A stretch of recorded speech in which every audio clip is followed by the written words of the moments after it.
تشریف رکھیے، مولانا مجلس شروع کر رہے ہیں، تشریف رکھیے آپ.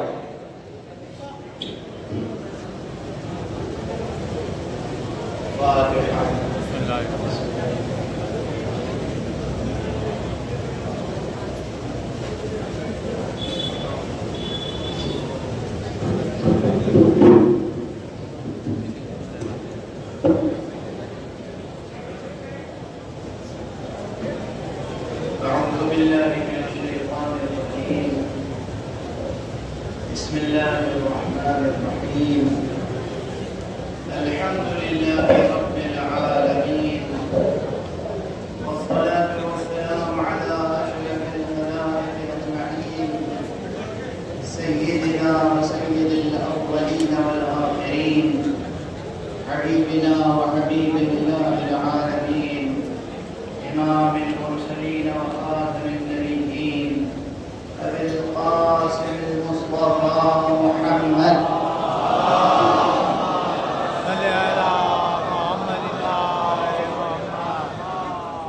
وعلى أهل بيته الطيبين الطاهرين الهداة المهديين المعصومين المظلومين، واللعنة الدائمة على أعداء الحق والدين. أما بعد، فقد قال الله تعالى عز اسمه في محكم كتابه ومتقن خطابه. بسم الله الرحمن الرحيم. يا أيتها النفس المطمئنة ارجعي إلى ربك راضية مرضية فادخلي في عبادي وادخلي جنتي. صدق الله العلي العظيم.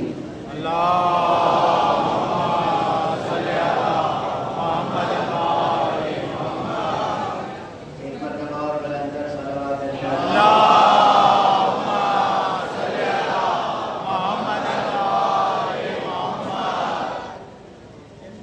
ہر چند کے حفظ مراتب کا تقاضا یہ ہے کہ حضرت آیت اللہ حکیم الہی مرتضی العالمین کی تقریر کے بعد میرے لیے کوئی جائز سخن نہیں ہے. اگر جسے کہتے ہیں کہ الامر فوق الادب، آپ حضرات گوانے ہاتھ پکڑ کے انہوں نے دکھا دیا نمبر. اس لیے میں بس چند جملے گزارش اس وقت دامن وقت میں گنجائش بالکل نہیں ہے. پروردگار ان کا سایہ سلامت کرے. پروردگار آپ تمام حضرات کو اجر وافر عطا فرمائے. اس وقت اس مجلس میں دو عناوین ہیں. ایک مرحوم کی مجلس جو یہاں آپ کے شہر میں اس دنیا سے گزر گئی، اور ایک رہبر شہید حضرت آیت اللہ العظمہ، امام امت، قائد امت، داعی وحدت، عارف کبیر حضرت آیت اللہ العظمہ سید علی حسینی خامنئی. ان کی یاد، ان کی روح پرفتوح کو خراج تقسیم، خراج عقیدت اور ایثار تمام کسی قسم کے تفصیلی بیان کی گنجائش نہیں.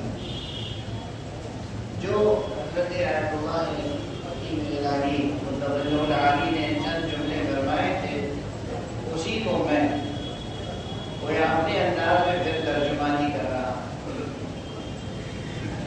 اور وہ یہ ہے کہ دیکھیے، انہوں نے فرمایا وجود کے مراتب ہیں. ایک وجود جو پائندر ہے، وہ وجود مادی ہے، اس کے بعد وجود برزخی یا وجود ذاتی ہے، اور اس کے بعد وجود مجرد یا وجود عقلی ہے. یہ مباحث فلسفے کی زبان میں پیش کر رہے تھے. امروہہ تصوف کا شہر بھی ہے، اس لیے میں تمام بحث کا خلاصہ ایک فقرے میں عرض کرنا چاہتا ہوں، اور وہ یہ ہے کہ حضرت آیت اللہ العظمہ سید علی خامنئی ہمارے لیے وہ مثال زندہ پیش کر کے گئے ہیں جو عرفان و سیر و سلوک و تصوف کی کتابوں میں اس تعبیر کے ساتھ پیش کیا جاتا ہے کہ فنا فی اللہ بقا فی اللہ. اگر خدا کی قسم فنا باللہ بقا باللہ. بار بار آپ حضرات نے یہ فقرہ پڑھا ہوگا ماشاءاللہ. شعراء تشریف فرمائیں جن کے لیے تصوف خاص موضوع ہوتا ہے، یا کم سے کم اگر وہ صوفی نہیں ہوتے ہیں تو متصوفانہ مضامین سے دلچسپی ضرور رکھتے ہیں، اس لیے کہ برائے شعر گفتن خوب ہستی فنا باللہ بقا باللہ. آج وہ اس دنیا میں نہیں ہے، میں صرف ایک جملہ خدا کی قسم اس ممبر سے عرض کر رہا ہوں، مجھے اپنی زندگی میں کئی مرتبہ رہبر شہید کی خدمت میں حاضری کا شرف حاصل، اور وہ جانتے تھے کہ یہ ہندی ہے ہندوستانی ہے، تو میں چاہتا تھا دستوسی کروں، وہ خود اپنے سینے سے لگا کے معاملہ کریں. آج جو کرب اس دل میں اور اس سینے میں ہے وہ قابل اظہار نہیں. جتنی مرتبہ اچھا آپ یہ جملہ آج کروں دوسرے مقامات میں بھی کہہ چکا ہوں. اردو کی مشہور مثل ہے امروہا ہے جہاں زبان کا چھٹکارا بھی آپ مشہور ہے. دور کی بات جو ہے دور کے کھول سہانے. سیاست کے میدان میں بہت یہ ہوتا ہے اور بہت سے میدانوں میں یہ ہوتا ہے کہ جب تک سنتے رہیں آپ دور سے تو وہ شخصیت بڑی معلوم ہے، جب ملاقات کریں تو وہ شخصیت بہت چھوٹی ہوتی ہے. دنیا بھر میں اب تک کی عمر میں اب تک کی زندگی میں میں نے بہت سے یہ تجربے دیکھے، لیکن یہ اصول ٹوٹا تو اس بزرگوار کی بارگاہ. جو کچھ دور سے ہم سنتے رہے، جب ملاقات کی تو یہ قد اس سے کہیں بلند تر نظر. اور صرف یہی نہیں کہ پہلی مرتبہ، ایسے کئی مرتبہ جتنی بار ملاقات کی، خصوصی ملاقات کی، عمومی ملاقات کی، جلسہ عام میں بھی شریک رہا، خصوصی بھی ان سے استفادہ کرنے کا موقع ملا، جتنی بار خدا کی قسم عرفانی نورانی ایک نئی زندگی لے کر واپس آئے. اس میں کوئی مبالغہ نہیں ہے. آج وہ اس دنیا میں نہیں ہے، اس میں کوئی مبالغہ نہیں. اور میں اپنے تمام طالب علمانہ ذہن و قلب کے ساتھ، طالب علمانہ اپروچ کے ساتھ، طالب علمانہ طریقہ سنجی کے ساتھ عرض کر رہا ہوں، خدا کی قسم اس بزرگوار کی بارگاہ میں پہنچ کے ذہن اس حیرت میں پڑ جاتا تھا، اور کبھی اس حیرت کا جواب بھی مل جاتا تھا کہ جب مکتب حسینی اور مکتب غدیری کا تربیت یافتہ ایک فقیہ ایسے درجے پر فائز ہو سکتا ہے تو معصوم کس درجے پر فائز.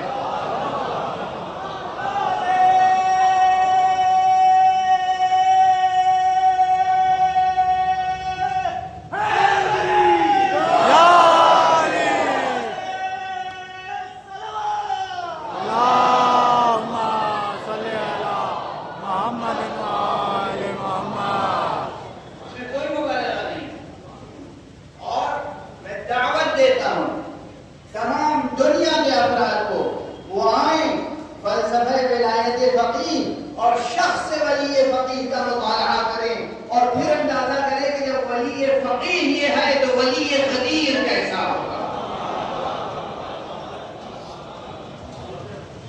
یہ ولایت فقیہ کوئی سیاسی نظریہ تھوڑی ہے، یہ فلسفیانہ نظریہ ہے، یہ ایک علمی نظریہ ہے، یہ ایک دینی نظریہ ہے، یہ ایک ایمانی نظریہ ہے. اور اس کے جذور، اس کی ابتدائی شکلیں ہمیں فارابی کے ہاں نظر آتی ہیں، دوسرے اعلام مفکرین کے ہاں نظر آتی ہیں، لیکن اس کا اصل سرچشمہ ولایت فقیہ کا اصل سرچشمہ بجز ولایت غدیر اور کوئی ولایت نہیں ہے. کوئی کیا خراج عقیدت پیش کر سکتا ہے اور شخصیت کو جس کا نام بھی علی ہو. لیکن ہم نام ہونا بھی ایک شرف ہوتا ہے نا. نام علی ہو، نسب حسینی ہو، مرتبہ ولایت فقیہ کا ہو، نسبت ولایت غدیر سے ہو،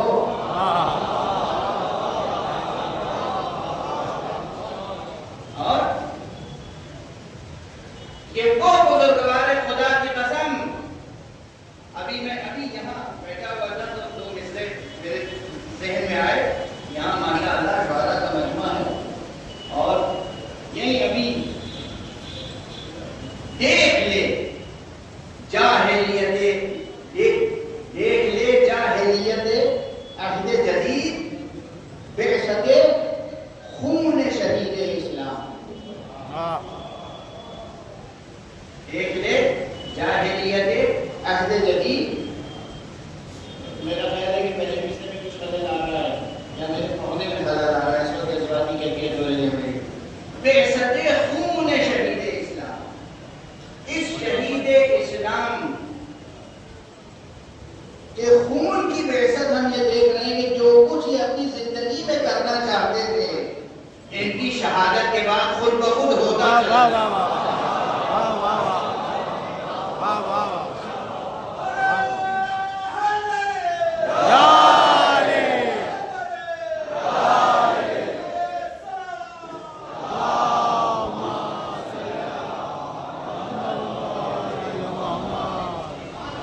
زندگی بھر اس شخصیت کی ہزارہ امیدوں میں سے ایک امید، ہزارہ منصوبوں میں سے ایک منصوبہ یہ تھا کہ ملت واحدہ کی تشکیل ہو جائے.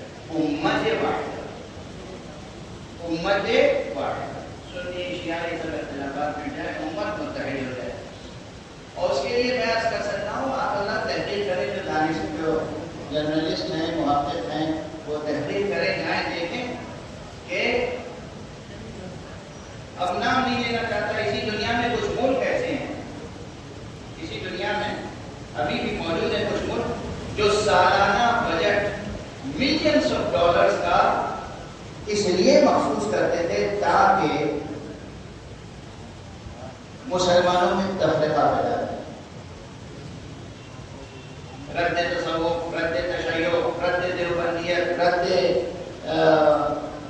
بریلویت، رد شیعیت، مختلف مسالک کے رد کے لیے بجٹ مخصوص کرتے ہیں. بہت بڑا بجٹ. اور انہی کے مقابلے میں ایران تھا جو امام خمینی کی رہبری اور سرپرستی میں اور امام خامنئی کی رہبری اور سرپرستی میں ایک بڑا بجٹ معین کرتا تھا صرف وحدت پر خرچ کرنے کے.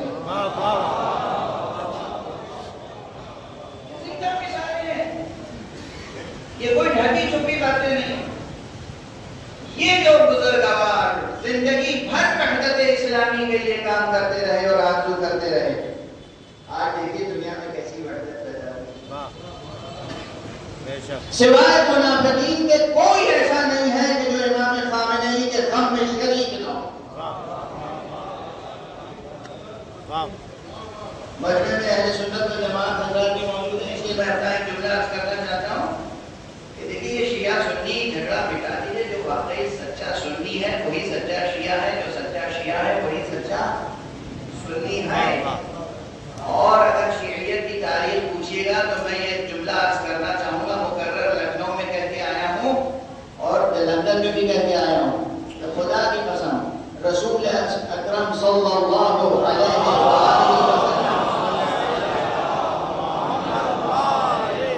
اور ذمہ داری سے عرض کر رہا ہوں، علماء ہیں، مورخین ہیں، ماشاءاللہ اہل نظر حضرات ہیں، اہل فکر حضرات ہیں، اہل تحقیق حضرات ہیں، احادیث پر ترتاب کی نگاہ ہے. آپ اس چھوٹے سے جملے میں کم سے کم سینکڑوں صفحے کے مطلب کو سمو کر عرض کر رہا ہوں. پیغمبر اکرم صلی اللہ علیہ وآلہ وسلم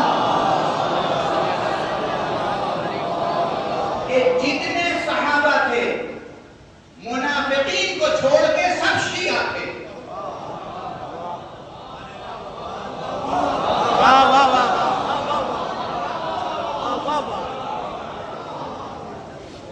جتنے صحابہ تھے پیغمبر کے، جتنے صحابہ تھے، اس لیے کہ حضرت عبداللہ بن جابر انصاری، حضرت ابو سعید خدری، حضرت حذیفہ یمانی اور نہ جانے کتنے اور صحابہ ہیں جن کی حدیثیں کتب صحاح اہل سنت میں موجود ہیں. کہ ہم تو منافق کو بغض علی سے پہچانتے تھے.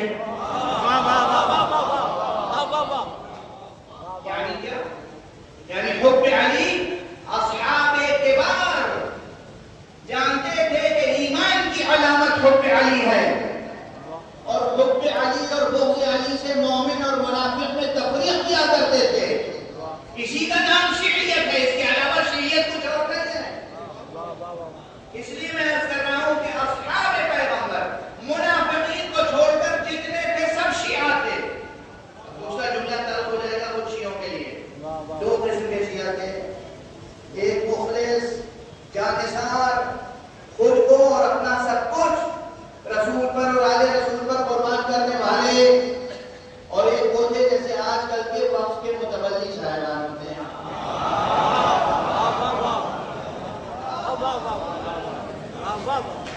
دن رات یا حسین یا علی یا حسین یا علی یا حسین یا علی، لیکن مال علی اور مال حسین غصب کرتے رہتے ہیں، خود خود کرتے رہتے ہیں. ایسے ہی اس زمانے میں بھی کچھ تھے جو دن رات کہا کرتے تھے اگر علی نہ ہوتے تو ہم ہلاک ہو جاتے.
جس دن میری اہل توحید اگر وسیع توحید کا تصور کر لیا جائے، جو توحید کا تصور عام طور پر پیش کیا جاتا ہے اس میں توسل کا انکار ہے، تو پھر دعا کی ہونی چاہیے پروردگار میرے سامنے کبھی کوئی مشکل نہ آئے، اور جب بھی کوئی مشکل آئے پروردگار تو اس مشکل کو حل کرنا. یہی ہے نا، یہی سکھایا جاتا ہے نا. یہ جملہ بتاتا ہے کہ حسن توسل کا بھی تصور موجود تھا کہ پروردگار مجھے اس دن کے لیے باقی نہ رکھنا جس دن میری مشکل کو حل کرنے کے لیے علی موجود نہ ہو. تو یاد رکھیے گا کہ دین کا اصلی چہرہ، مذہب کا اصلی چہرہ پیغمبر اکرم صلی اللہ علیہ وآلہ وسلم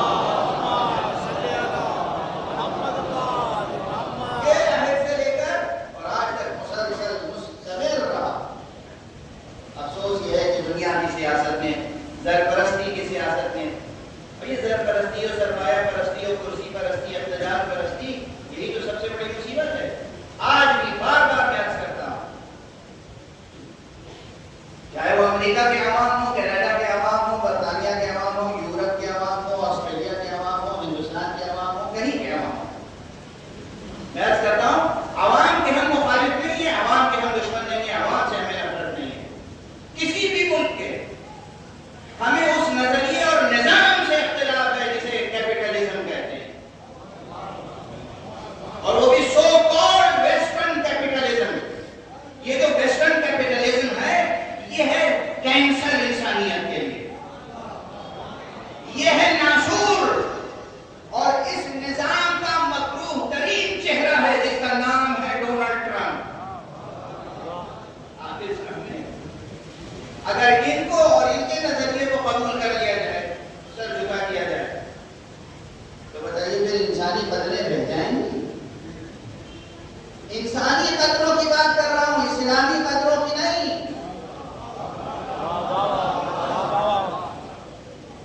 انسانی قدریں رہ جائیں گی. اس نظریے اور نظام میں انسان کی کوئی قدر و قیمت ہے؟ جنگ اس دور میں ایک سانحہ نہیں ہے، جنگ اس دور میں ایک حادثہ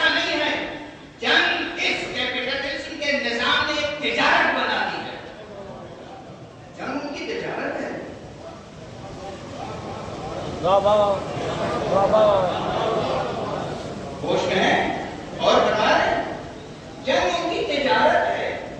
جتنے بھی ہزاروں بچے عورتیں لوگ مر جائیں وہ اپنی میز میں بیٹھ کے بہترین کھانا تناول کرواتے ہیں, شرابیں پیتے ہیں, مسکراتے ہیں, ہنستے ہیں, مذاق اڑاتے ہیں.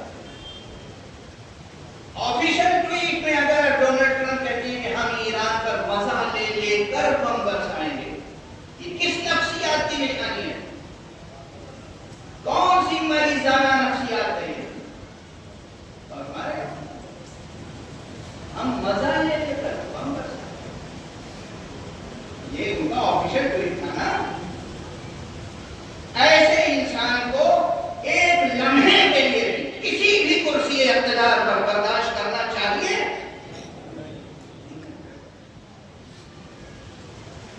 یہ اور ایسا کوئی بھی دنیا کے کسی بھی ملک میں ہو.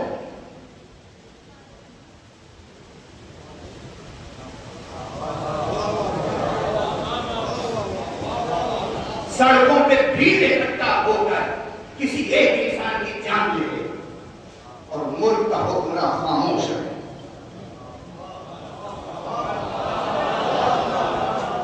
اس کے معنی کیا ہے؟ اس کے معنی یہی ہے کہ اس کا سلسلہ اسی سو کالڈ ویسٹرن کیپٹلزم سے جڑا ہوا ہے جو کہتے ہوئے بھی تکلیف ہوتی ہے, روٹے بڑے ہو جاتے ہیں. اگر کوئی واقعی انسانی خون پیتا ہو, انسانی گوشت کو کھاتا ہو, تو وہ ڈونلڈ ٹرمپ کے علاوہ اور کیا بن سکتا ہے؟